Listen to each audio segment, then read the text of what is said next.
신바람 사연 아파트. 오늘의 사연 시작하겠습니다. 안녕하세요. 저는 올해 32살 여자입니다. 이혼한 지도 벌써 1년이 훌쩍 넘어가네요.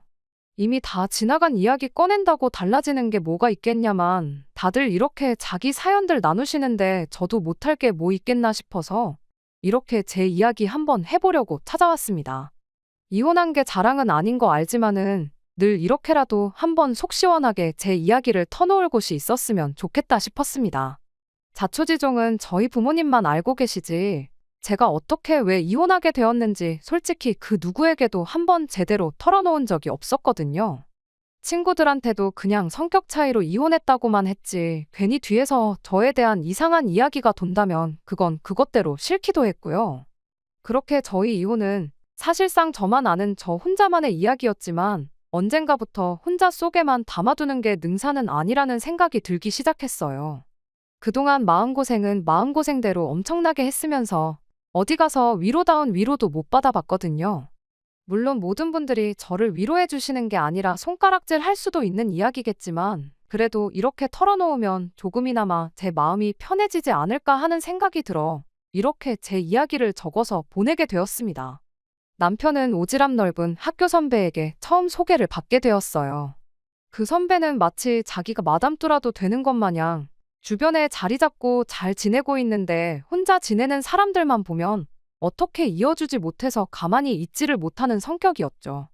아무튼 그 선배가 정말 오랜만에 저한테 연락을 해와서는 반갑게 친한 척을 하기 시작했습니다. 학교 다닐 때 이후로 거의 연락이 끊어지다시피 했던 사람인데 어디서 들었는지 너 무슨 회사 다니고 있는 거 맞지 하면서 저한테 이것저것 확인을 하기 시작했어요. 회사는 언제부터 다녔는지, 부서는 무슨 부서인지 하는 이야기들까지요.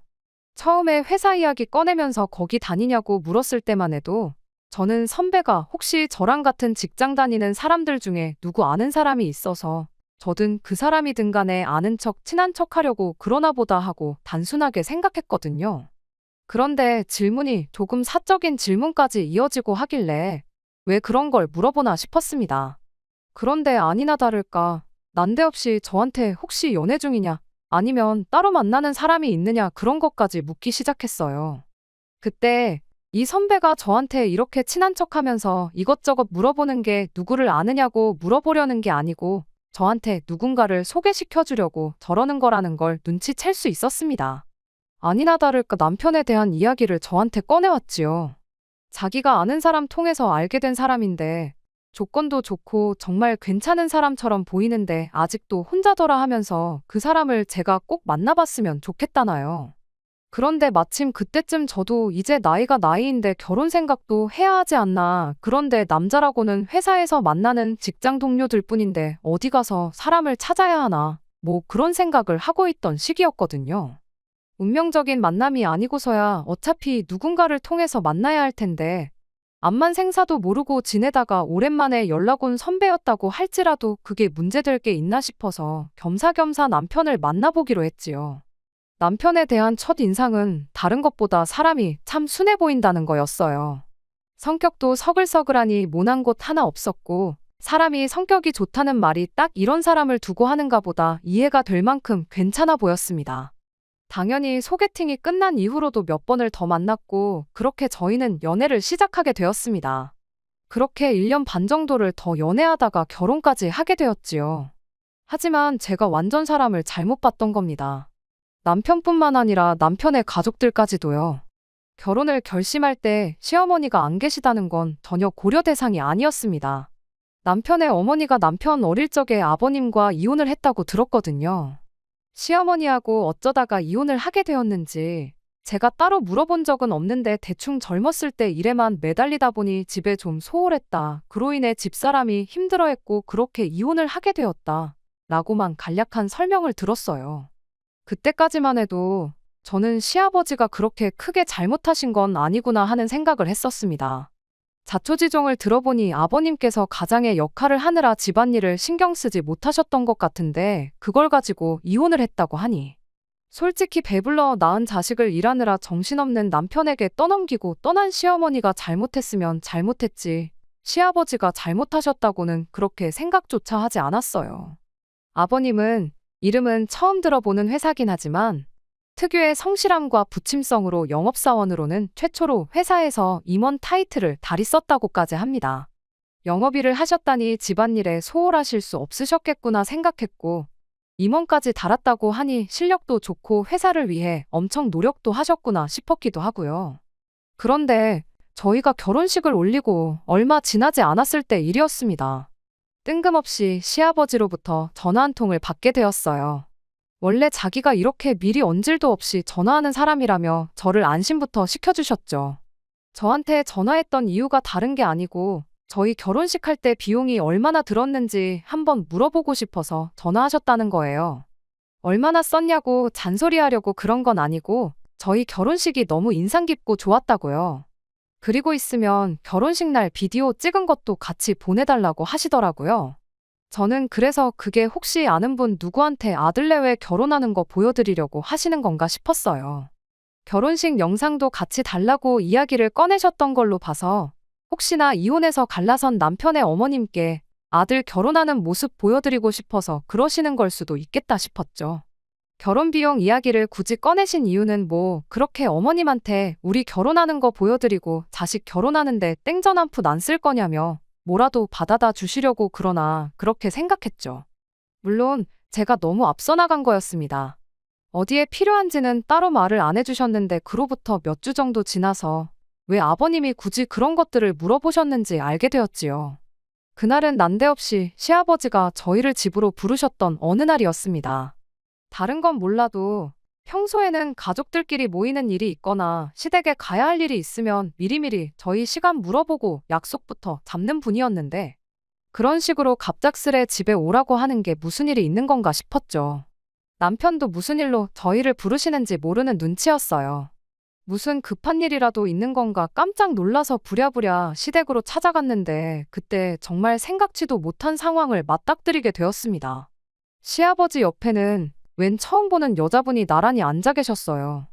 어딘가 조금 낯이 익은 것 같아 기억을 되짚어보니 저희 결혼식 때도 오셨던 분이었습니다. 식 끝나고 식사할 때도 두 분이 가깝게 앉아서 밥을 먹고 계셨는데 주변에 같이 앉아 계시던 분들이 아버님이랑 같이 골프 치러 다니시는 분들이었던 걸로 보아 모임에서 친하게 지내는 분이라고 생각했거든요. 그런데 그 모임분들이 따로 계신 게 아니고 두 분이서만 떡하니 앉아 있었으니 직감적으로 두 분이 그냥 알고만 계시는 사이는 아니겠구나 하는 생각이 들었어요.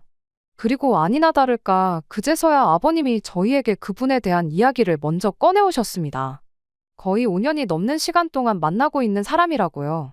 지난 20년이 넘는 시간 동안 혼자서 남편을 키웠고 뒷바라지를 해주다 못해 이제 장가까지 보내지 않았냐시면서 너희들 결혼하는 모습 보고 나니 당신도 이제 언제까지 남자친구, 여자친구로 지내는 게 아니라 새 장가 들어서 살림 차리고 살고 싶다는 말을 꺼내오셨습니다. 새 출발을 하고 싶다는 소리셨지요. 저야 뭐 이제 이 집의 식구가 된 건데 해라 하지 말라 할 상황이 못 되었죠. 오히려 그간 아버님이 혼자 엄청 고생하셨다는 걸 어느 정도 인정하고 있던 저였다 보니 오히려 축하드릴 일이라고 생각했어요. 하지만 중요한 건 제 의사보다야 남편 의사가 가장 중요한 게 아닌가 싶었습니다. 그런데 남편 표정이 웃고는 있지만 썩 박지하는 게 이 상황을 못마땅해 하고 있다는 걸 안 봐도 느낄 정도였어요. 하지만 거의 반평생을 혼자서 지내온 아버지가 이제 새 장가를 가겠다는데 그걸 그 자리에서 반대하는 자식이 세상에 어디 있겠나요? 결국엔 아버님께 축하드린다고 말씀을 드렸죠. 그렇게 그날 두 분과 식사를 마치고 저희는 집에 돌아왔습니다. 남편은 겉으로 내색은 하지 않았지만 이 상황이 못마땅하다는 건 안 봐도 알 수 있었어요. 아버님이 그분과 결혼하시면 그분이 내 시어머니가 되는 거냐 하고 물었더니 남편이 시어머니는 무슨 아줌마라고 부를 수는 없으니 적당히 여사님이라고 부르면 되는 거 아니겠냐며 단호하게 제 말을 자르더라고요. 남편이 왜 그렇게 그분을 마음에 안 들어 하시는지는 대충만 봐도 이유를 알 수 있었어요. 어머님에 대한 그리움도 그리움이겠지만 아버님 연세가 그때 60대 중후반이셨는데 그분이 나이가 50대 초반이셨거든요. 아무리 같이 골프 치러 다니고 하면서 친분이 두터워졌다고 하더라도 그 나이에 결혼이 말이나 되냐면서 분명히 아버지 재산을 노리고 결혼하려고 그러는 거다 하면서 강한 적개심을 숨기지 않았죠. 그런 남편의 마음과는 다르게 두 분은 그날로부터 2달 정도 지나서 결혼식을 올렸습니다. 결혼식이라고 뭐 거창하게 한 건 아니고 친척분들하고 가까운 사람들만 불러서 조촐하게 식을 올리긴 했는데 아버님이 어째서 저한테 저희 결혼식 비용에 대해 물어봤는지 청첩장을 받고 나서야 알게 되었어요. 결혼식장이 저희가 결혼식을 올린 장소랑 똑같았거든요. 제가 결혼식 준비하면서 엑셀로 정말 처음부터 끝까지 싹 정리해 놓은 걸 그대로 보내드렸는데 청첩장 디자인부터 시작해서 하나도 빠짐없이 제가 보내드린 그대로 준비를 하셨던 거예요. 저희 부모님도 시아버지 새장가 가는 결혼식에 오셨는데 너네 결혼한 데서 결혼하실 줄은 상상도 못했다고 하시는데 참 이걸 나쁘다고 하긴 뭐하지만 기분이 썩 기쁘지는 않았습니다. 아무튼 그렇게 아버님은 새 살림을 차리게 되었어요. 그리고 두 분은 신혼여행이라고 가까운 동남아로 여행까지 떠나셨지요. 그리고 두 분이 신혼여행 다녀온 지 며칠 지나서 여사님이 저한테 따로 연락을 해왔습니다. 두 분이 신혼여행 다녀온 지가 벌써 일주일이 지나가는데 우리 며느님은 시댁에 언제쯤 올 생각이냐면서요. 아무리 없다가 생긴 시어머니라지만 며느리 할 도리는 하고 살아야지 않겠냐 하고 자기 할 말만 하고 전화를 끊어버리는데 이게 다 무슨 소리인가 싶었어요. 말로는 잘 지내보자고 하는데 나한테 며느리 도리를 바라는 건가 하는 찝찝한 기분이 들기 시작했죠. 그래도 괜히 제가 불편해하는 티를 내면 괜히 상황만 안 좋아지겠다 싶어서 남편한테는 따로 이야기를 하지 않았어요. 안 그래도 남편이 여사님을 탐탁치 않아 하는 걸 알고 있는데 살림 합치자마자 저한테 며느리 도리를 강요하며 시어머니 노릇을 하려 들었다는 말을 꺼내면 남편이 그냥은 넘어가지 않을 수도 있겠다 싶었거든요. 그리고 일단 이야기가 나왔으니 그 주 주말에 시댁에 다녀왔습니다. 그날은 별일은 없었어요. 뭐랄까, 여사님이 저한테 뭘 시키고는 싶어 하는데 남편이 말 한마디도 안 하고 가만히 있으니 조금 그 눈치를 보셨다고 해야 하나. 식사 마치고 나서도 설거지 이 많은 걸 언제 다 하냐 하면서 툭툭 던지는 말 한마디가 저보고 눈치껏 행동하라는 것처럼 보였는데 그런 말을 꺼낼 때면 슬쩍슬쩍 저희 남편 눈치를 보는 게 나름대로 어느 정도 선을 긋고 있는 것처럼 보였습니다. 그래서 저도 눈치껏 행동했어요. 여사님이 설거지하는 동안 제가 냉장고에서 과일이며 이것저것 꺼내서 후식을 준비했죠. 그렇게 나름 약삭빠르게 행동하고 있었는데 그로부터 한 2-3달쯤 지나서였나? 이건 좀 아니지 않나? 하는 생각을 하게 되는 일이 있었습니다. 하루는 시아버지한테서 연락이 왔어요. 지금 집사람이 니들 주려고 총각김치 담근 거 한 통 들고 가고 있다고요. 챙겨주시는 거야 감사한데 문제는 그때가 한낮이었거든요. 당연히 저랑 남편은 둘 다 회사에 있어야 할 시간이었으니 당연히 집은 비어있는 상황이었습니다. 아버님께 조금 늦게 오시지. 지금 집에 아무도 없는데 어쩌냐고. 김치 해주신 건 잘 먹겠다고 저희 집 현관 앞에 두고 가주시라 전해달라 슬쩍 물었는데 아버님이 그래도 들고 간 사람 성의가 있는데 집 비밀번호를 알려달라고 하시더라고요. 엄청 서운하다는 말투로 말을 하시는데 거기다 대고 비밀번호를 끝까지 안 알려드릴 수가 없었어요. 자식인 남편도 있는데 왜 굳이 이런 전화를 저한테 하시는지 참 원망스럽더라고요. 애초에 저희가 뻔히 회사에 있을 시간이라는 거 알고 찾아오신 게 이유가 있지 그냥 오신 건 아니겠구나 생각하고 있었는데 아니나 다를까 곧바로 비밀번호를 알려준 게 화근이 되었어요. 이튿날 아침에 여사님이 출근길에 저한테 전화를 해왔습니다. 전날 총각김치 두고 가면서 저희 집 냉장고를 보게 되었는데 아무리 젊은 사람 둘이 산다고 한들 어떻게 냉장고를 그렇게 텅텅 비워둘 수 있느냐며 한 소리를 하셨죠. 한국 사람은 밥심으로 일한다는 소리 못 들어봤냐고. 특히 우리 아드님 밖에 나가서 일하려면 고생일 텐데 너무 부실하게 먹이는 거 아니냐고. 그건 시어머니로서 두고 볼 수가 없다는 겁니다. 그리고는 어제처럼 김치같이 손 많이 가는 음식들은 당신이 가져다 줄 테니 저는 앞으로 남편 밥상에 국이나 찌개 하나, 못해도 반찬은 4-5가지 해서 식사를 챙겨주면 좋겠다는 소리를 하더라고요. 통화하는 내내 정말 어이가 없고 황당했어요. 애초에 하기로 했던 대로 김치만 두고 가셨으면 아무 일도 없는 건데 굳이 저희 집 냉장고까지 뒤져보면서 분란을 조장하는 건가 싶었거든요. 애초에 저랑 남편 2사람 다 맞벌이하고 회사 일 끝마치고 집에 오면 7시 반이 넘어서 그냥 저녁도 밖에서 알아서 해결하고 들어옵니다. 결혼하고 한 번은 남편이 집밥 이야기를 꺼낸 적이 있었는데 그때 이미 남편과 식사 문제에 대해서는 이야기가 다 끝난 상황이기도 했어요. 남편한테 일 마치고 와서 집밥까지 해줄 능력은 안 되니 정 밥이 먹고 싶으면 직접 해 먹으라고 이야기가 되어 있던 상황이었죠. 제가 만약 남편한테 생활비를 타서 살고 있는 전업주부라면 여사님 말대로 매 끼니마다 임금님 수라상까지는 아니어도 국찌개 하나에 반찬 대여섯 개 정도는 해줄 수 있습니다만 맞벌이를 하는 이상 아쉬운 사람이 하는 게 당연한 거 아니겠나요? 남편도 그렇게 하겠다고 했고 저희는 아무 문제가 없는데 왜 여사님이 부탁도 안 했는데 나서서 이렇게 일을 키우는 건가 싶었어요. 뭐 거기서만 알겠다고 대답했지 시키는 대로 할 생각은 없었습니다. 대충 반찬 가게에서 반찬 몇 가지 사와서 냉장고에 채워놓았어요.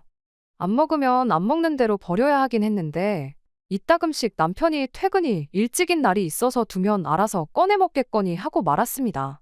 하지만 여사님의 시어미질은 거기서 끝이 아니었어요. 며칠 지나서 또 여사님한테 연락을 받게 되었습니다. 이번에도 제가 회사에 있을 때 걸려온 전화였고 그냥 한 게 아니고 또 저희 집을 한 바퀴 순찰하고 했던 전화였어요. 이번엔 저희 집 옷장을 뒤져봤나 보더라고요. 우리 아드님 입고 다니는 옷이 많이 낡았다질 않나? 와이셔츠를 보니 꼬깃꼬깃한 게 다림질 같은 거 안 해주냐 하면서요. 사회생활하는 남자가 밖에 나가서 꼴이 우스우면 대접 못 받는다고. 그리고 남편 옷차림새가 저러면 우리 며느님도 같이 싸잡혀서 욕먹는 거 모르냐는 소리를 하는 겁니다. 남편 옷도 똑바로 못 입히고 출근시킨다고. 내줘도 똑바로 못 해주는 마누라라고요. 제가 뭐 현모양처 소리를 듣고 싶은 것도 아니었고 그날은 그냥 남편한테 옷도 좀 똑바로 다려입고 다녀라 하고 잔소리 좀 하고 말았습니다. 옷장에 있는 옷들 중 너무 오래돼서 포만 나는 옷들도 그 길로 싹 다 치워버리고 새 옷도 사줬죠. 가만 보면 제가 여사님이 시키거나 원하는 대로 반 정도는 해줬어요. 밥을 차려주거나 옷을 다려주거나 하는 주체가 제가 아니었을 뿐이었지. 비밀번호도 안 바꾸고 계속 여사님이 들락날락하게 냅두고 그렇게 한 데에는 다 이유가 있었습니다. 일단 남편이 여사님을 탐탁치 않아 한다는 게 가장 큰 이유였어요.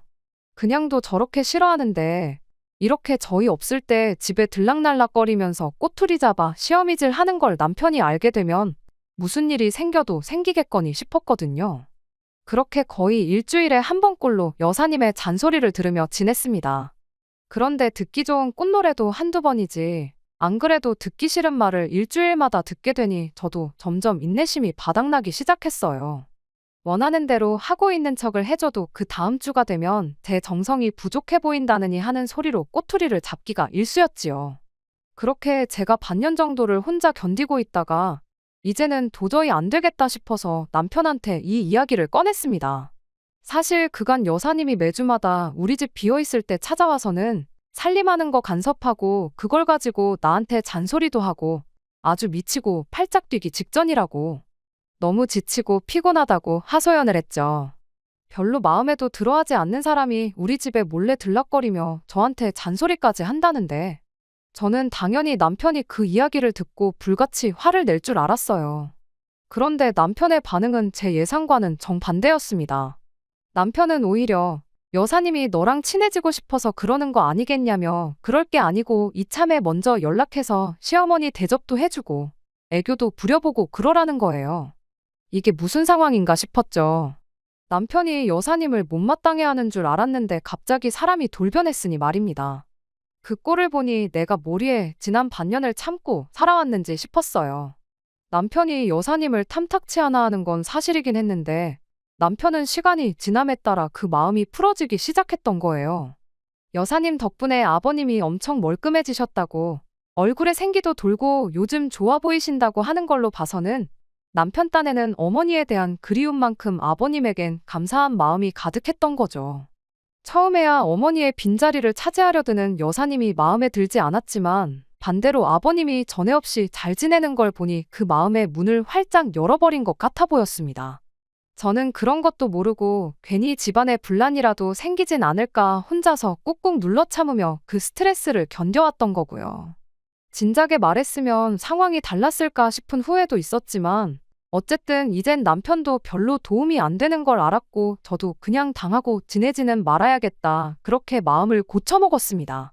그래도 그 후로 몇 주간은 제 나름대로 그때그때 상황에 맞춰서 잘 넘기고 있다고 생각했거든요. 말도 안 되는 다림질이나 오첩반상 이야기 같은 건 확실히 싫다고 거절하고 대신 저희가 알아서 현명하게 잘하고 있다 설명을 드리는 식으로 말이에요. 그리고 앞에선 그렇게 하겠다 하고 뒤에선 그냥 원래 하던 대로 하는 식으로 나름 현명하게 넘기고 있다 생각했습니다. 하지만 그런 저희 노력에도 불구하고 여사님하고 한바탕 하게 되는 사건이 일어나게 되었어요. 남편이 여사님 편으로 어느 정도 돌아서고 나서 반년이 채 지나지 않은 시점이었습니다. 시아버지가 저희를 불러서 재혼하겠다는 말을 꺼냈을 때와는 비교도 안 될 만큼 충격적인 일이 하나 터지게 되었어요.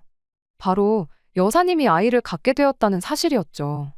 아버님도 참 대단하신 게 남편한테 칠순 때 집사람하고 둘이 해외여행이나 보내달라 그런 이야기를 하고 계시는 와중에 저한테 생각지도 못한 도련님을 선물해 주실 줄은 몰랐습니다.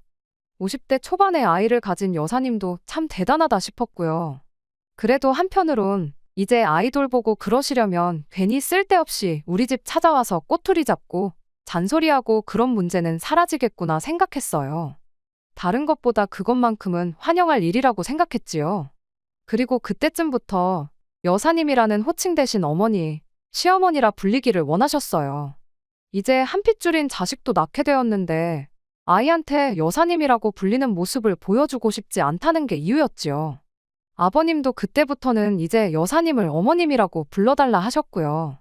호칭이야 저한테 크게 중요한 건 아니었으니 어려울 건 없었습니다. 남편 또한 일이 이렇게 된 거 여사님을 새어머니로 받아들이기로 한 것처럼 보였고요. 그때부터 여사님은 저희에게 시어머니, 새어머니가 되었습니다. 거기까지는 솔직히 문제라고 할 것도 없었어요. 보아하니 남편은 이미 여사님에게 마음의 문을 활짝 열은 것 같아 보였지만 저는 아니었거든요. 물론 여사님의 입장을 아예 이해 못하겠던 건 아니었습니다. 이미 아버님과 결혼까지 했지만 시아버지에게 있어서 하나뿐인 자식인 남편이 여사님을 인정해야 비로소 진짜 한 가족이 된다고 생각했겠죠.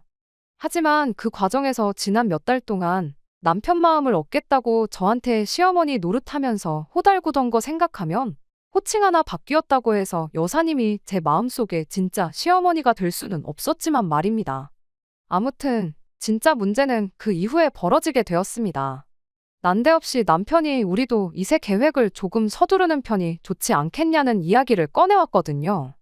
저나 남편 벌이도 좋은 편이지만 솔직히 아버님의 경제력 덕분에 저희가 금전적으로는 모자란 게 없다 보니 딱히 자녀 계획을 미뤄야 할 이유는 없었습니다. 다만 제가 저 스스로 전업주부의 삶을 사는 것보다 경력을 쌓으며 제가 하고 싶은 일 하는 삶을 바랬었고 그러기 위해서는 회사 내에서 어느 정도 자리를 잡는 게 급선무였다 보니 자녀 계획을 최대한 미루는 게 저한테는 이득이었어요. 이 부분에 대해서는 남편도 결혼 전부터 합의를 했던 부분인데 갑자기 저렇게 말을 바꾸니 무척이나 당황스러웠지요. 그래서 남편한테 왜 갑자기 아이를 갖자고 하는 거냐고 이유를 물어봤습니다. 남편이 그러더군요. 이제 동생도 태어나는데 우리도 빨리 아이를 가져야 여러모로 이득 보는 게 많지 않겠냐고요. 이득이라니 무슨 이득을 본다는 거냐 물었는데 남편이 대답하기를 그래도 우리 아이가 동생하고 비슷한 시기에 태어나야 어머니한테 아이 맡기고 그러는 게 수월하지 않겠냐고 하더라고요. 말인즉슨 우리 아이가 태어나면 여사님한테 아이를 맡길 수 있지 않느냐는 소리였습니다. 아이 키울 때 가장 힘든 게 갓난아이를 키울 때일 텐데 우리가 최대한 빨리 아이를 가져야지 여사님이 아이 돌보는데 몸이 덜 힘들지 않겠냐는 말이었죠. 틀린 말은 아니지만 애초에 저희가 결혼 전부터 세워놓은 계획이 있지 않냐. 이미 아이가 태어나고 나서 나는 딱 3개월만 육아휴직을 하고 복직을 할 생각이었고 그 이후에는 돌보미분을 고용해서 아이를 돌볼 계획 아니었냐. 굳이 자녀 계획까지 수정해가며 아이를 여사님한테 맡길 이유가 뭐가 있냐고 남편한테 다시 되물었어요. 그랬더니 남편이 아무리 그래도 돌보미분이 가족만큼 우리 아이를 챙겨주겠냐. 뭐 그런 소리를 하더라고요. 그렇게 진짜 어머니 자리를 꿰찬 여자라고 적개심을 가질 때는 언제고 이제는 아예 진짜 어머니 대접을 하는데 솔직히 웃기지도 않았어요. 말 맞다나 여사님 또한 불과 몇 달 전까지만 해도 존재조차 몰랐던 생판 남이나 똑같은 거 아니겠나요? 그리고 그냥 아이를 돌봐주신다면 모를까 당신 배불러서 낳은 아이가 있는데 굳이 우리 아이까지 두 명의 아이를 동시에 케어하면서 똑같은 관심과 사랑을 줄 거라는 생각은 들지 않기도 했고요. 그래서 우리가 꼭 어머님한테 아이를 맡겨야 할 이유도 없는 것 같고 어차피 퇴근하고 나서는 우리가 아이를 직접 돌보게 될 텐데 안 그래도 이르고 늦은 출퇴근 시간에 시댁까지 오며 가며 하면서 아이를 맡기고 데려오고 하면서 시간을 낭비하고 싶지 않다고 거절을 했습니다. 옳고 그름을 따지자는 건 아니었어요. 굳이 돌보미분까지 고용해서 달마다 큰돈 쓰느니 여사님한테 맡기는 게 이득이라는 남편 말도 일리가 있었고 오며 가며 몸만 더 피곤하게 시댁에다 아이 맡기고 데려오고 하는 시간에 돌보미분 쓰고 퇴근하고 나서는 엄마 노릇 제대로 하고 싶다는 제 말도 틀린 말은 아니었으니까요. 하지만 서로의 의견이 확실히 다르다 보니 결국 의견 대립이 생기게 되었고 그 때문에 남편과는 매일같이 말다툼을 하게 되었습니다. 그런데 언젠가부터 고집을 꺾지 않고 저렇게 나오는 남편을 보니 혹시나 싶은 뭔가 안 좋은 느낌이 들기 시작했습니다. 결혼 전부터 세워놓은 인생 계획을 뒤집어 엎으면서까지 이렇게 매일같이 부부싸움을 해대면서까지 아이를 가져야 한다는 게 뭔가 안 좋은 촉이 들었다고나 할까요? 누가 보면 제가 피해망상이다 하실 분들도 계시겠지만 보통 안 좋은 예감은 틀리는 법이 거의 없다 보니 저도 다른 수를 쓸 수밖에 없었어요. 무엇보다 저렇게 아이를 아버님네랑 비슷한 시기에 갖자고 하는 데 있어서 무슨 꿍꿍이가 있어도 있겠다는 그 생각을 확인부터 해봐야겠다는 생각이 들었습니다. 방법이 잘못되었다고 생각하긴 합니다만 결국엔 그 때문에 남편이며 시아버지, 여사님의 계획까지 한 번에 알게 되었고 그렇게 결국 제가 이 집에서 가족이 아니라 거의 식모 대접을 받고 있다는 사실을 알게 되면서 이혼을 결정하게 되었습니다. 제 직장 동료 중에 마침 아이를 갖게 된 사람이 한 명 있었어요. 이상한 부탁인 건 알지만 테스터기를 하나 얻고 싶다는 부탁을 했습니다. 그렇게 임신을 했다는 테스터기를 하나 얻게 되었어요. 그리고 그 길로 남편에게 아이가 생겼다고 거짓말을 했습니다. 남편은 아이가 생겼다는 그 말에 엄청 기뻐하는 모습이었어요. 애가 참 효자라고 덕분에 엄마 아빠도 그만 싸우게 되었고 할머니도 편해질 테고 할아버지도 좋아하지 않겠냐면서 복덩이도 이런 복덩이가 없다는 소리를 하더라고요. 이 모든 게 거짓말이었으니 솔직히 한편으로는 마음이 무겁긴 했습니다. 솔직히 제 예상이 틀렸다면 그 이후에 벌어질 일에 대해서는 생각하지 않았었거든요. 무슨 말로든 변명을 하거나 아니면 납작 엎드려 사죄하거나 했을 테지만 그래도 부서진 신뢰는 주워 담을 수 없겠구나 싶었죠. 아무튼 남편은 곧바로 시댁에 이 사실을 알렸고 그 다음날 시아버지가 축하해주고 싶으니 둘 다 퇴근하고 시댁으로 좀 오라고 바로 말을 꺼내셨지요.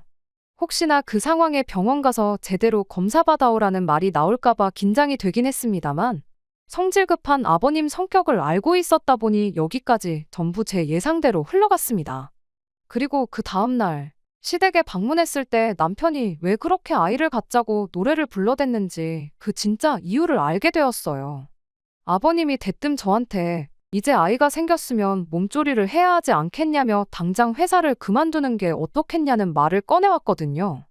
거기서 끝이 아니라 회사를 그만두고 일단 저는 간단하게 짐 챙겨서 시댁에 들어와 살라는 말까지 꺼냈어요. 이유가 뭐인지는 물어볼 것도 없었습니다.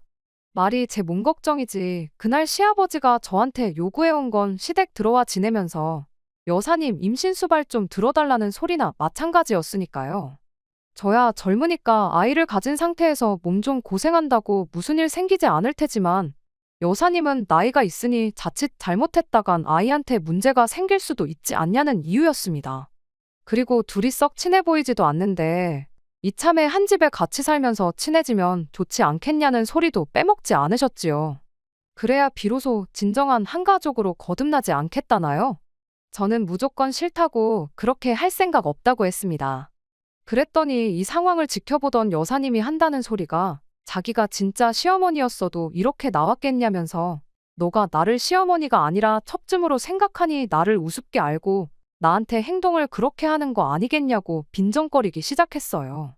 여사님 또한 그간 저희 집 들락거리면서 잡들이 할 때 제가 대충 대답만 하고 원하는 대로 따르질 않으니 거기에 저한테 불만이 있었던 것 같더라고요. 딱 봐도 이참에 저를 시댁에 합가시켜서 자기 임신수발 들게 하면서 서열 한번 제대로 잡아보려는 속셈이 뻔히 보였습니다. 뭐, 안 봐도 뻔한 이야기겠지만 아마 아이 태어나면 저보고 직장까지 그만두라고 하는데 남편 말과는 반대로 태어날 아이는 물론이고 아버님과 여사님 사이에서 태어날 도련님이던 아가씨던 제가 돌보게 되겠다는 건 안 봐도 뻔한 일이었죠. 그래서 제 생각을 그대로 모두의 앞에서 이야기했어요. 그랬더니 시아버지가 한다는 소리가 시어머니 우습게 아는 며느리는 필요 없다고 한마디 하시더라고요. 그런데 그 와중에 옆에서 남편이 거들기를 새어머니 말이 맞다고. 새어머니가 아니라 진짜 어머니였다면 네가 그렇게 나올 수나 있겠냐고 하는데 어이가 없어서 남편한테 당신은 지금 누구 편이냐고 한마디 물어봤어요. 그랬더니 남편이 저한테다 대고 피는 물보다 진한 법 아니겠냐고 당연히 아버지 편이고 아버지와 부부관계인 새어머니 편이라고 하는 겁니다. 그러고 또 한다는 소리가 저분이 진짜 어머니셨다면 어차피 며느리인 제가 이 집에서 서열이 제일 꼴찌나 마찬가지인데 그렇게 생각하면 기분 나쁠 것도 없지 않냐는 겁니다. 그때 더 길게 두고 볼 것도 없겠다 싶어서 아이 생긴 건 거짓말이라고 한마디 했어요. 자꾸 남편이 아이부터 갖자고 하는 게 초기 이상해서 다 제가 꾸민 일이라고 한마디 던지니 다들 아무 말도 잊지 못하고 있더라고요. 그리고 곧바로 남편한테 한마디 했죠. 진짜 어머님이 계셨다면 애초에 아이부터 생길 일이 없었을 텐데 내가 배가 불러서 직장까지 그만둬서 어머니 수발들라는 소리가 나오고 할 거나 있었겠냐고요. 이미 저희 임신 소식이 거짓이라는 걸 이야기했을 때 저는 이 집에서 상종도 못할 천하의 나쁜 X가 되어 있었습니다. 거짓말까지 해가며 시부모 떠보는 며느리는 이 집에 필요 없다길래 저도 지지 않고 한마디 했어요. 애초에 바라던 바였고 내 예상이 틀리지 않아서 오히려 다행이라고요. 이런 인간도 못 되는 집구석에 며느리 노릇하면서 식모살이 하기엔 내 인생이 너무 아깝다고. 저 같은 며느리는 이 집에 필요 없다고 하셨는데 빠른 시일 내로 이혼 서류 만들어 올 테니 도장이나 제때 찍어달라고 말하고 시댁을 뛰쳐나왔습니다. 이혼하는 게 두렵지는 않았어요. 애초에 어느 정도 마음의 준비를 했던 상황이기도 하고 저런 집구석에서 여사님 밑으로 여자고 남자고 누구 하나 태어나면 결국 저쪽은 저쪽대로 가족이 하나 더 생겼다고 똘똘 뭉칠 테고 저는 저 혼자서 겉도는 고달픈 신세가 되는 건 불보듯 뻔한 상황이었으니 말이에요. 그날 그렇게 뛰쳐나왔는데도 지 가족들 편든다고 저를 붙잡으러 따라 나오지도 않았던 남편이 막상 제가 진짜 이혼 서류 만들어서 가지고 오니 그제서야 저를 붙잡기 시작하더라고요. 보아하니 여사님 쪽에서도 장가까지 보내서 이제 신경 안 써도 되는 줄 알았던 남편의 아들이 다시 남편 밑으로 들어오는 게 탐탁치 않은 상황이었나 봅니다. 아버님의 재력과 관심과 사랑은 당신 뱃속에 있는 아이가 독식을 해야 하는데 갑자기 혹이 생긴 기분이었을 테니까요. 남편도 혼자서는 지낼 용기가 없었던 건지 그제서야 제 편을 들면서 잘 지내보자고 싹싹 빌더라고요. 하지만 이미 이 사람의 밑바닥을 봐버린 저로서는 굳이 저한테 앞으로 잘하겠다는 이 사람 말 믿고 이혼을 철회할 이유가 하나도 없었어요. 왜 평생 없이 지냈던 어머니가 생겨서 좋았던 거 아니냐고.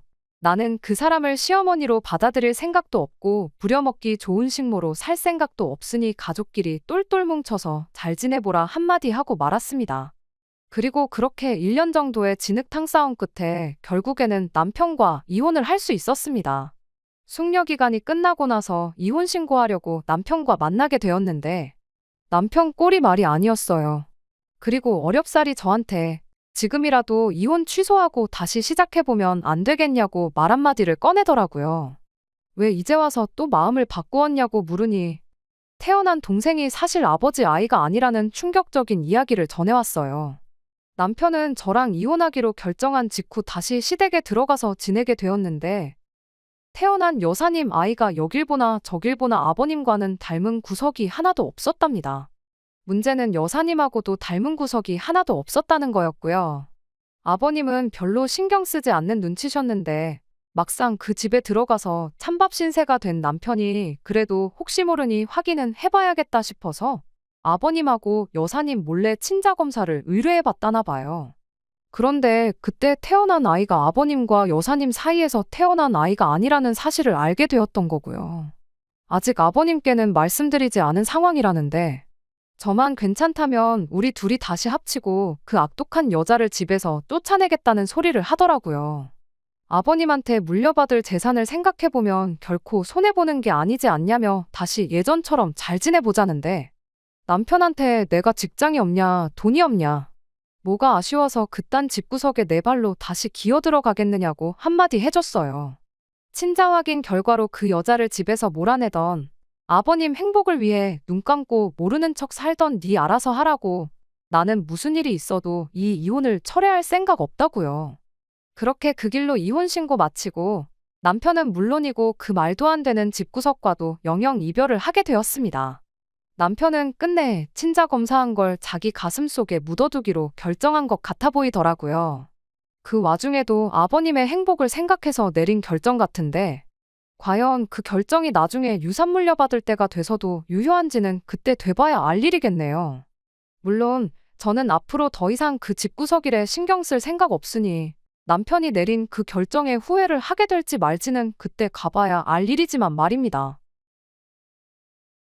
끝까지 들어주셔서 감사합니다. 오늘의 사연은 여기까지입니다. 구독과 좋아요, 알람 설정 부탁드리고 더 좋은 사연으로 다시 찾아뵙겠습니다. 감사합니다.